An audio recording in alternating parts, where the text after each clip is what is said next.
अब बताओ क्या वो बेडशीट देखने आ रहे हैं? तो भी नहीं।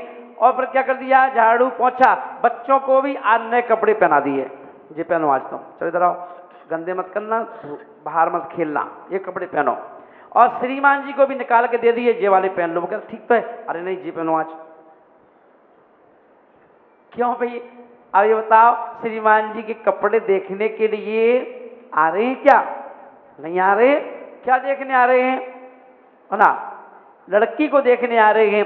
और अब आज घर की साफ सफाई, पेंटिंग मेंटिंग लगी है तो उसको भी आज गीला कपड़ा फेर देंगे, चमकती रहे, जिसे बताने में आसानी हो। लड़की नहीं बनाई है, क्यों नहीं कहोगे? इतनी तैयारियां की हैं और वो देखने क्या आ रहे हैं? लड़की देखने आ रहे हैं। और लड़की देखने आ रहे हैं और इतने में क्या हुआ, किसी ने डोरबेल बजा दी। और डोरबेल बजाई, सब गड़बड़ तो नहीं है? हाँ ठीक है ना। और जैसे ही खोलने गए, दरवाजे पर कौन आया है? लड़के वाले आ गए। तो लड़की देखने आए हैं तो आप भी क्या करो, लड़की को खड़ा कर लो गेट के अंदर। जैसे ही दरवाजा खोले कि देख लो लड़की, हो जाओ। ऐसा होता है क्या? नहीं होता। लड़की के तो अभी बेचारी को कमरे में ही है, रिसीव करोगे, अंदर ले जाओगे, उन्हें बिठाओगे, फिर उनको मौसम देख के, ठंडी है गर्मी है, वैसे ही उसके लिए चाय कॉफ़ी है, ठंडा है, दोगे। सफ़र पूछोगे, भैया सफ़र ठीक रहा, कोई परेशानी तो नहीं हुई? आपस में बैठो, एक दूसरे को इशारा करेंगे, बोला बोला, है ना। कितना डर भय है कि नहीं? क्या देखने आए? बोलते जाओ, क्या देखने आए? लड़की देखने आए।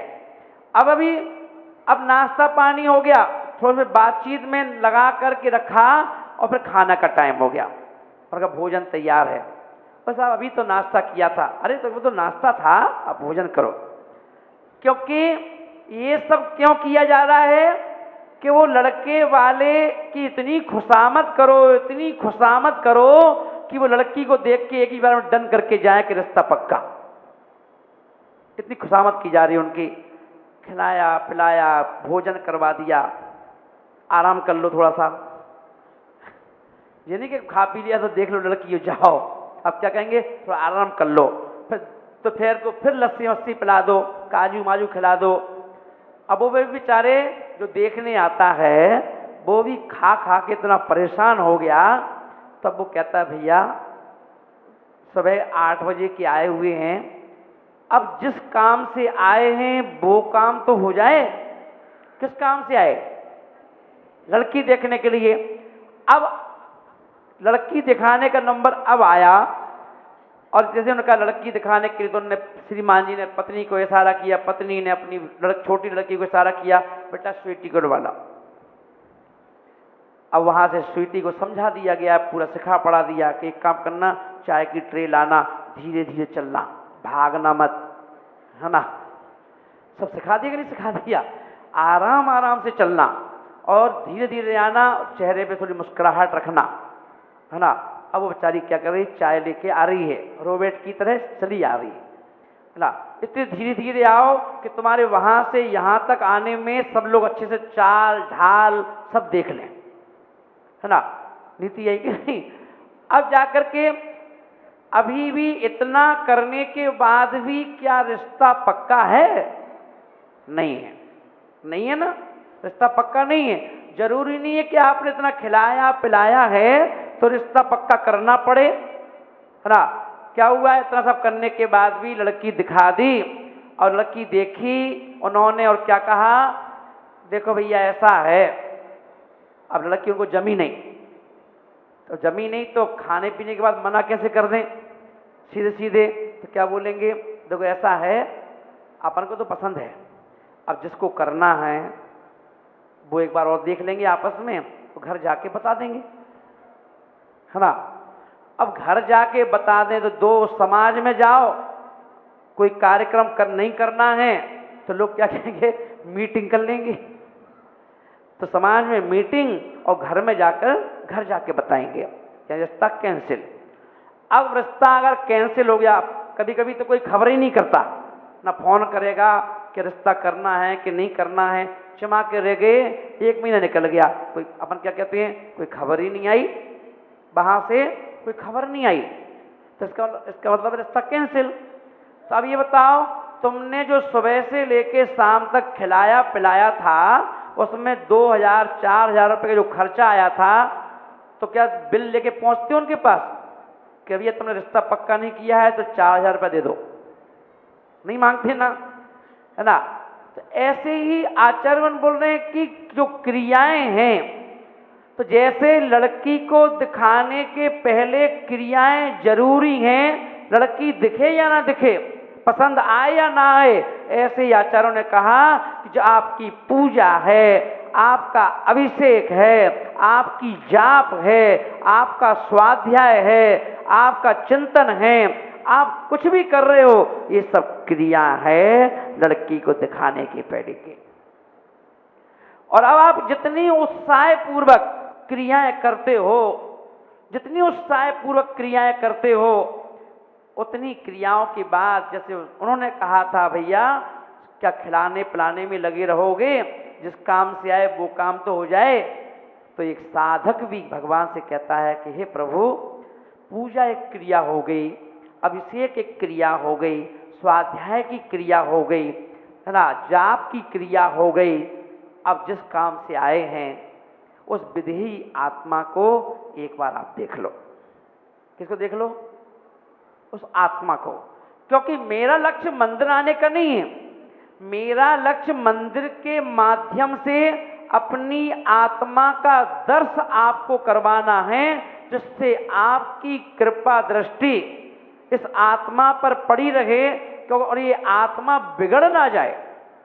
क्योंकि मुझे भी इस आत्मा को आपकी तरह परमात्मा बनाना है, इसलिए इस आत्मा को देख लो। ये लक्ष्य हमारा मंदिर जाने का। अब ये बात आप हालांकि करते नहीं हो, बोलते नहीं हो, आप तो क्या है, रटी हुई यात्रा है कि मंदिर में घुसे नहीं, घंटा पीटो, और घंटा पीटने के बाद चावल निकालो डब्बी में से और चावल चढ़ाए और रोजमर्रे की तरह पूजा की और जय श्री राम, कल मिलेंगे भगवान फिर, और निकल गए।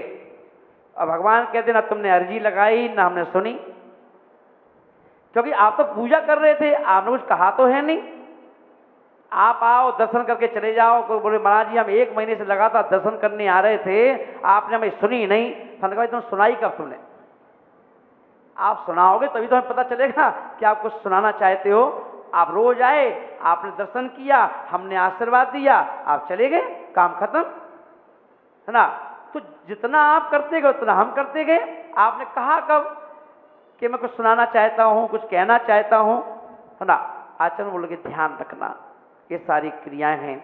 क्योंकि आचरण बोल रहे हैं लक्ष्य क्या है मंदिर जाने के पीछे। आप कहते हो हमारे बच्चे नहीं आते मंदिर, हमारी बेटी नहीं आती मंदिर, हमारा बेटा नहीं आता मंदिर, कितना कहते हैं, सुनते ही नहीं है, आते ही नहीं है। क्यों नहीं आते? क्योंकि आप जब तक उनको अपना लॉजिक नहीं बताओगे मंदिर जाने के पीछे लक्ष्य क्या है, मंदिर जाते क्यों हैं, पूजा करते क्यों हैं, जब तक आप बताओगे नहीं तो आपको ही पूजा करना पड़ेगी, बच्चे नहीं करेंगे। बच्चे कहते हैं बताओ पहले क्यों जाते हैं, क्यों पूजा करें, क्यों हम ऐसा काम करें। आपके पास कोई उत्तर नहीं है, और उत्तर नहीं है तो इसलिए वो कहते मम्मी आपको तो रोकते नहीं है ना, आप जाओ। आपको 1 घंटा बैठना है, 2 घंटे बैठना है, 3 घंटे बैठना है, बैठो, पर हमसे मत करो। ऐसे होता कि नहीं होता है ना। क्यों? क्योंकि आपको पता ही नहीं है कि हम कौन सी क्रिया किस लिए कर रहे हो। इसलिए ध्यान रखना, आचार्य भगवान बोल रहे हैं कि इस आत्मा, ये जो आत्मा है इसकी रक्षा करना है। इसकी क्या करना है? रक्षा करना है। किससे? किससे रक्षा करना है? क्योंकि ये ध्यान रखना, संवाद विवाद शरीर के बीच में होता है, आत्मा के बीच में नहीं होता। किसके बीच में होता है? शरीर शरीर के बीच में होता है, आत्मा के बीच में नहीं होता। पर वेदन आत्मा कर लेती है। इसलिए आचार्यों ने कहा कि ध्यान रखना अजय कुमार जी, एक उपादान है। क्या है? उपादान कितना है? हर आत्मा के पास एक उपादान है, दो नहीं है। हर आत्मा के पास क्या है? एक उपादान है, पर एक उपादान के लिए हजारों निमित्त हैं। एक उपादान और निमित्त कितने हैं? हजारों हैं। बताओ, घर से बचे तो ग्राहक से लड़ो, ऑफिस में जाते हो तो बड़े अफसर से निपटो, जॉब करते हो तो बॉस से निपटो, है ना। कभी समाज में गए तो किसी समाज व्यक्ति से कोई तू मैं हो गई, कोई बात हो गई, किसी ने आपका ध्यान नहीं दिया, किसी ने आपका नाम नहीं लिया, है ना, आप दिल में ले बैठे, है ना। आचरण बोलने की उपादान को बचा के रखना है। पैसे को संभाल के रखो या ना रखो, मकान को संभाल के रखो या ना रखो, परिवार को संभाल के रखो या ना रखो, मगर अपने उपादान को संभाल के रखो। पारसनाथ भगवान पालती लगाकर बैठे हैं और कमठ ऊपर से पत्थर बरसा रहा है, पानी बरसा रहा है, धूल मिट्टी सब कुछ बरसा रहा है, और पार्श्वनाथ भगवान कह रहे हैं कि हे कमठ, तू कितने ही निमित्त बना ले, पर मैं अपने उपादान को बिगड़ने नहीं दूंगा। मैं अपने उपादान को बिगड़ने नहीं दूंगा।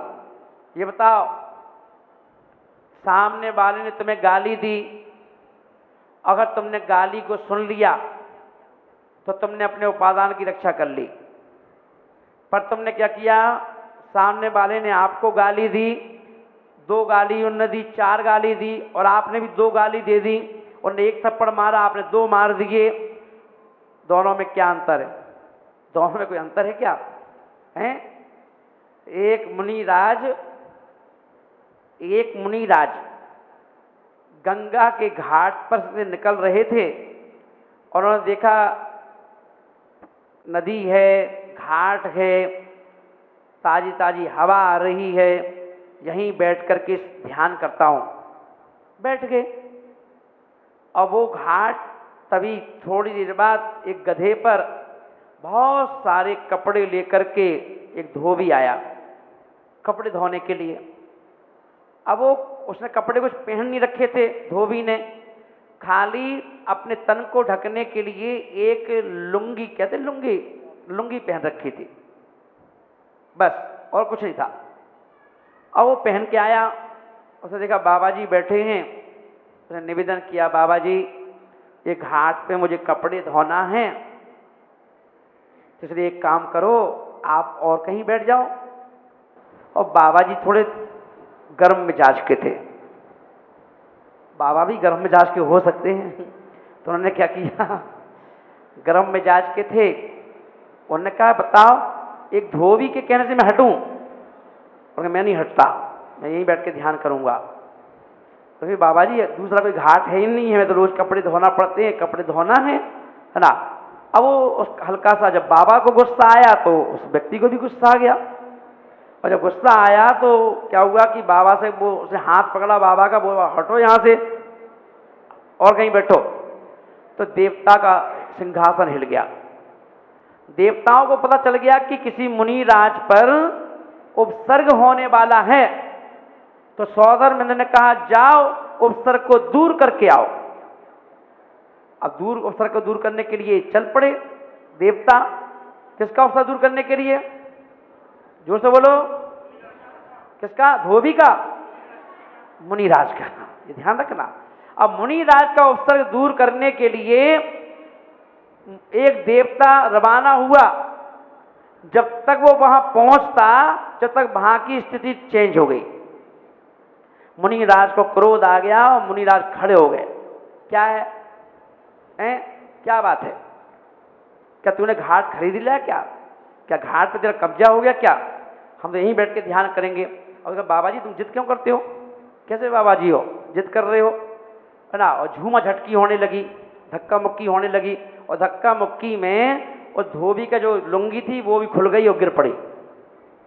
अब दोनों एक से हो गए, ना उनके तन पे कपड़ा ना इनके तन पे कपड़ा। अब इनने निपटने के लिए पीछे कमंडल भी रख दिया एक तरफ, क्या है आप तुम निपट लो। क्या है? देवता आया, खड़ा हो गया, मुझे उपसर्ग दूर किसका करना है? क्या सोच रहा है? उपसर्ग किसका दूर करना है? ये मुनिराज हैं कि ये हैं? ये हैं कि ये हैं?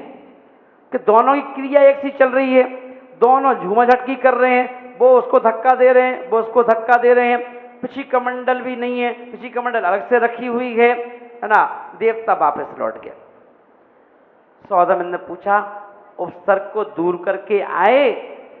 बोले किसका करते? वहां तो कोई मुनिराज था ही नहीं, मुनिराज थे ही नहीं, बस दो नंगे लोग लड़ रहे थे, हम वापस आ गए।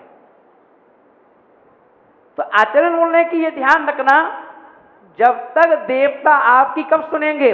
जब आपके अंदर सहनशीलता आ जाए, जवाब देने में वीरता नहीं है, जवाब देने में वीरता नहीं है। वीरता तो कि 500 वो क्या कहते हैं, गजराज गजकुमार मुनि को शेरनी खाती रही खाती रही खाती रही और वो वैसे के वैसे खड़े रहे। बोले तू मुझे भग ले पर मेरी आत्मा को नहीं भग सकती।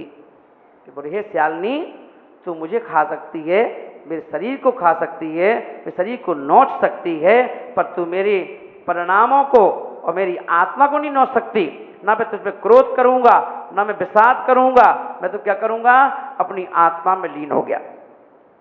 500 मुनिराजों को, एक एक मुनिराज को उठा करके घानी में पेल दिया गया है।